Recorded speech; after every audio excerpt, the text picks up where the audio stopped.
From the second we're born, we are just wired to be curious. We're hungry for information, right?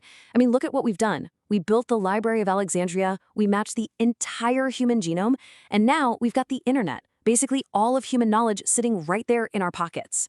And the whole time, we've been telling ourselves this quest for knowledge, it's making us better. It's this deep-seated belief we all have, isn't it? This obsession with the truth. For thousands of years, the story has been the same. Knowledge is power, and ignorance, well, that's just weakness. So we chase down every answer, we look for enlightenment, convinced that knowing more will always make us better, stronger, wiser.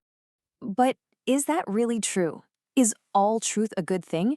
What if some knowledge is just too much? So powerful, so dangerous, that it could literally break your mind or even tear down society as we know it. I mean, think about this. What if the only reason you can get out of bed in the morning is because of all the things you don't know? All right, so let's dig into that idea. And let's start small, on a personal level. Think about that one superpower pretty much everyone says they want: telepathy, the ability to read minds. Well, there's this incredible ancient proverb that just hits the nail on the head. It says, if you knew what was in each other's hearts, you would not bury each other. Just let that sink in. It's saying that total honesty, perfect transparency. It wouldn't bring us all together in some beautiful utopia. No, it would cause a total social meltdown. So, why is that? Well, because you'd hear everything. And I mean everything. You'd know about that fleeting, kind of mean thought your partner had about your new haircut. You'd feel that flicker of jealousy from your best friend when you got that promotion. You'd hear every single unspoken criticism your boss has during a meeting. Let's be real. Our minds are messy, chaotic places, full of junk thoughts we'd never say out loud. And that filter, that's what makes relationships work. Take it away and everything just stops. It really all comes down to this. Social interaction needs a bit of polite ignorance. It's like a lubricant. Think about it. Relationships are built on trust, right? And trust by its very nature requires a leap of faith into the unknown. You choose to believe in someone based on who they are and what they do, not every random thought that pops into their head. The second you can read their mind, well, that's not trust anymore. That's just monitoring. And who wants a relationship that's basically just surveillance? Okay, so this idea doesn't just apply to how we relate to other people. It scales up. It applies to the single most important relationship you have, the one with yourself and with your own future.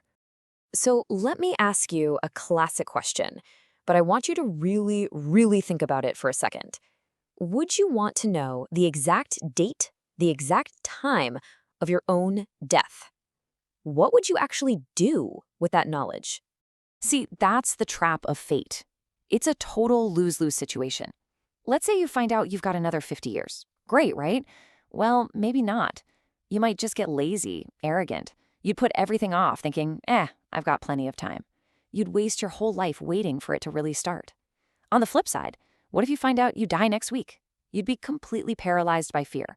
Nothing would seem worth doing. It's a nightmare either way. It proves this one simple truth. To know your future is to be completely trapped by it. All the things that make life worth living, hope, ambition, even love, they're all fueled by not knowing what's coming next. We work hard, we build things, we strive for more because we can't see tomorrow. Taking away that mystery doesn't hand you control. All it does is steal your reason to try. Your life stops being a story that you get to write, and it just becomes a script you're forced to read. Okay, so we've talked about knowledge that can break your relationships and knowledge that can paralyze your life. But now, let's get into the really scary stuff. We're talking about knowledge that's so dangerous, it could threaten all of humanity. There's actually a word for this. It's called an info hazard. And it's exactly what it sounds like, a piece of information that is dangerous just to know. Think of it like a contagious idea or a weaponized fact. The very act of learning it can hurt you. So what does an info hazard look like? Well, imagine if the step-by-step instructions for building a civilization-ending weapon were as easy to Google as a recipe for a cake. That's an info hazard.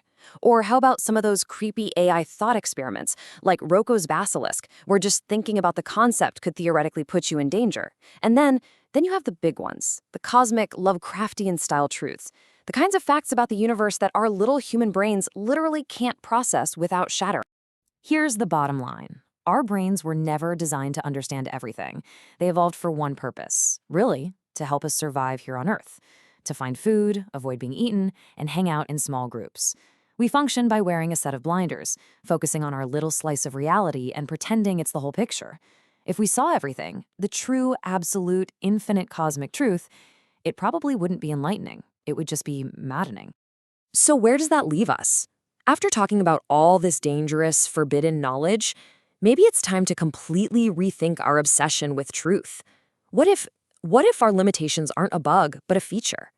What if our ignorance is actually a gift? Just think about it. The fact that we can't read minds, that's what forces us to actually talk to each other, to listen, to try and understand, to communicate. The fact that we don't know our own fate, that's what motivates us to get up and build a better future, to create art, to find meaning. And the fact that we don't know all the answers to the big questions, that's what compels us to live right here, right now. In a way, our ignorance is the very engine of our humanity. Look, we should absolutely keep chasing answers. That's who we are. Curiosity is what moves us forward. But maybe we also need to learn to appreciate the mystery, to be okay with the unknown. Maybe we need to remember that the blank pages in our story are just as important as the ones that have already been filled in. So I'll leave you with this one last question.